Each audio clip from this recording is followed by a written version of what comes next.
Bergabung lagi di mata kuliah probabilitas dan statistika sesi kedua. Kali ini saya akan menjelaskan atau memaparkan gambaran umum letak atau posisi statistika di bidang teknik informatika.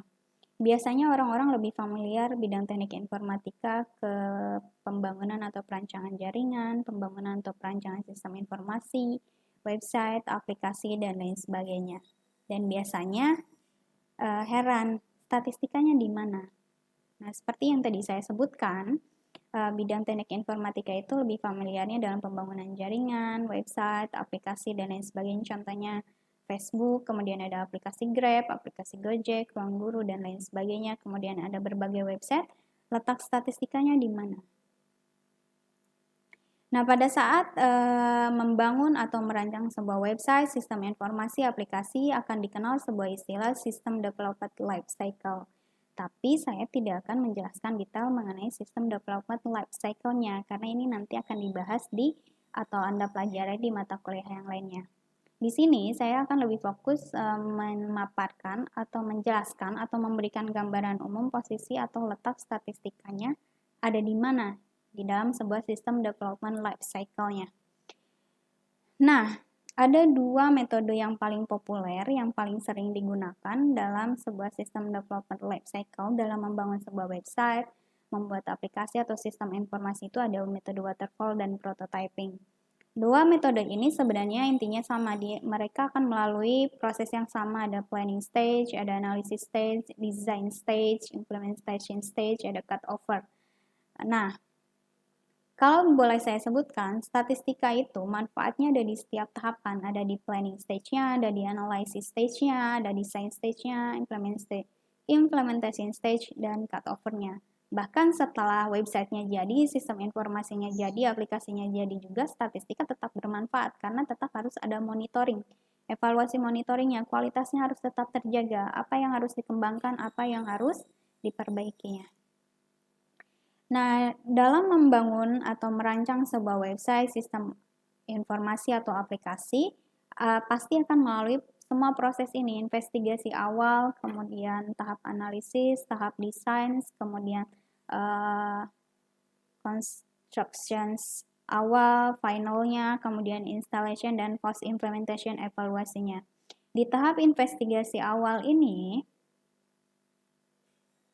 kita harus mengumpulkan data mengenai tujuan pembuatan sistemnya, kriteria performance yang diinginkannya seperti apa, kemudian project risk-nya harus dievaluasi, kemudian misalnya tujuannya adalah mengembangkan sistem yang ada, berarti sistem yang adanya harus dievaluasi. Nah, cara mengumpulkan datanya itu lebih umumnya ya saya menggunakan wawancara dan observasi. Kemudian di tahap analisis juga sama, ada beberapa data, banyak sekali data yang harus dikumpulkan sehingga nanti ada pengumpulan data. Kemudian di tahap desain juga sama, ada beberapa model desain. Berarti harus misalnya model desain mana yang paling baik. Berarti ada pemilihan model terbaik. Misalnya model A apakah lebih baik dari model B dan lain sebagainya. Kemudian performance test ini untuk pemrograman awal atau constructions awalnya juga harus dievaluasi performance-nya seperti apa, apakah sudah baik atau masih harus dikembangkan. Kemudian final constructions-nya atau pemrograman akhirnya juga nanti user acceptance-nya harus diuji juga apakah sudah tingkat kepuasan usernya sudah baik atau tidak. Kemudian setelah diinstalasi juga sama. Tingkat kepuasan user dalam menggunakan aplikasi, sistem informasi, atau websitenya apakah sudah baik atau tidak. Kemudian setelah diinstal juga, setelah aplikasinya jadi, setelah aplikasinya dipublikasikan, bisa diakses oleh semua orang, tetap harus dimonitoring. Kualitasnya harus tetap dijaga. Nah, dalam setiap tahapan-tahapan di sini, ada alatnya, bagaimana kita mewawancara, mengobservasi, bagaimana kita mengumpulkan data, bagaimana kita menguji model A dan model B, bagaimana kita menguji performance-nya, bagaimana kita menguji tingkat kepuasan usernya, bagaimana kita menjaga kualitas websitenya, apa saja yang harus diperbaiki, apa saja yang harus dikembangkan, itu adalah dipelajari di statistika. Jadi lebih jelasnya di setiap tahapan statistika ada fungsi dan manfaatnya. Nah, contohnya apa yang harus kita lakukan ketika ingin mengukur kualitas sebuah website atau aplikasi atau sistem informasi? Contoh paling simpel, saya ambil website STMIK Sumedang. Kualitasnya seperti apa? Pertama, kita tentukan tujuan penelitiannya, yaitu mengukur kualitas website STMIK Sumedang. Kemudian, pertanyaan selanjutnya, siapa yang harus mengukur atau menilai websitenya? Apakah mahasiswa STMIK Sumedang atau dosen dan staf STMIK Sumedang?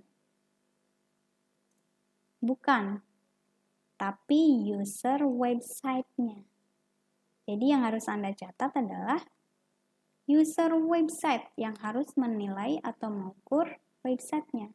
Tidak terbatas pada mahasiswa STMIK Sumedang, tidak terbatas pada dosen dan STMIK Sumedang saja, karena sebuah website itu bisa diakses oleh siapapun, dimanapun, dan kapanpun. Jadi, usernya ini bisa di mana saja, tidak hanya masyarakat Kabupaten Sumedang aja, bisa di luar Kabupaten Sumedang, bahkan bisa di luar negeri, selama websitenya bisa diakses. Nah, biasanya kesulitan lainnya kita tidak mungkin menanyai atau meminta semua user untuk mengukur atau menilai website, karena membutuhkan waktu, biaya, dan tenaga yang cukup banyak. Sehingga kita hanya bisa menanyakan atau menanyai beberapa user saja. Nah, itu akan melalui proses sampling-nya. Berapa orang, lalu berapa orang yang bisa kita tanyai yang mewakili seluruh user website STMIK Sumedang. Nah, nanti ada tahapan penentuan ukuran sampel dan teknik sampling. Kemudian setelah tahu berapa orang yang harus mengukur atau menilai kualitas website dan bagaimana cara memilihnya, kumpulkan datanya. Datanya bisa dikumpulkan melalui data primer, ada kuesioner ataupun melalui wawancara. Nah, misalnya kita mengumpulkan datanya melalui kuesioner. Nah, ini yang paling sering salah kaprah yang paling sering saya temui dalam menyusun kuesioner untuk mengukur kualitas website. Biasanya ini mahasiswa yang paling saya temui. Ini membuat item pertanyaannya, lihat websitenya, kemudian dia tulis, oke, tulisannya jelas atau tidak. Kemudian link menunya terkoneksi semua atau tidak. Ini terkoneksi tidak, terkoneksi tidak. Kemudian tampilannya menarik atau tidak dan lain-lainnya. Bukan seperti itu. Ingat ya, bukan seperti ini. Bukan hanya melihat websitenya, tulisannya sudah jelas, tampilannya sudah menarik, linknya sudah terkoneksi dengan baik atau tidak. Berarti kualitas websitenya baik. Bukan seperti itu. Inilah yang salah kaprah yang harus diluruskan. Dalam menyusun sebuah kuesioner untuk mengukur kualitas website, kita harus tahu kriteria website yang berkualitas itu seperti apa, atau standar kualitas websitenya seperti apa, sehingga kita harus kaji metode pengukuran kualitas website dari artikel ilmiahnya. Sekarang kan Anda paling sering menggunakan internet. Pakai Google Scholar, misalnya tulis pengukuran kualitas website. Pengukuran kualitas website. Di sini ada metode WebQual. Oke, berarti ada metode WebQual untuk mengukur kualitas website. Kemudian misalnya ada lagi metode lain yang disebut dengan metode WebKM. Cari artikel ilmiahnya. Baca semua artikel ilmiah ini. Artikel ilmiah itu adalah penelitian yang dipublikasikan. Anda pelajari, kemudian kriteria website yang berkualitasnya itu seperti apa. Contohnya seperti ini. Misalnya kita gunakan WebQual 4. Saya ambil dari artikel ilmiahnya Suci Ramadhani Arifin yang dipublikasikan di tahun 2015. Dalam mengukur kualitas website, ternyata ada 4 dimensi yang harus kita perhatikan. Ada kualitas informasinya, kualitas interaksi layanannya, kemudian kualitas antarmuka pengguna, dan ada kegunaannya. Di kualitas informasi, indikatornya seperti apa? Kualitas informasinya yang baik. Dia harus akurat, terpercaya, tepat waktu, sampai formatnya yang tepat.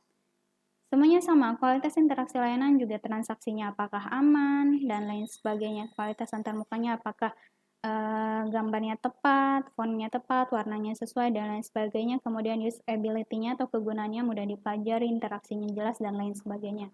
Navigasinya, dan lain sebagainya. Nah, ini harus disusun dalam bentuk item pertanyaan, baru akan membentuk sebuah kuesioner. Misalnya, website STIMIK Sumedang memberikan informasi yang akurat.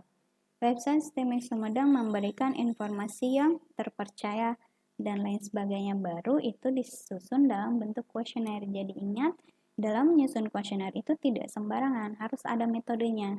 Dalam mengukur kualitas website ya harus ada standar kualitas websitenya, harus dipelajari dulu baru kita susun sebuah kuesioner dan baru kita tanyakan atau kita bawa atau kita minta user untuk menilainya. Paham ya? Nah, setelah kuesionernya dibentuk, baru kita uji apakah kuesioner yang dibentuk tadi benar-benar mengukur kualitas website STIMIK Sumedang. Nah, itu menggunakan validitas dan reliabilitas. Setelah itu, kalau sudah valid dan reliabilitas, baru masuk ke analisis datanya. Ada penyajian data, pengolahan datanya, pengujian hipotesis. Mungkin ada yang menyebutkan, ada pernyataan, kualitas website STIMIK Sumedang sudah sangat baik. Pernyataan itu harus diuji dulu berdasarkan data yang ada dari user. Apakah betul atau tidak, atau hanya sebuah informasi yang tidak faktual.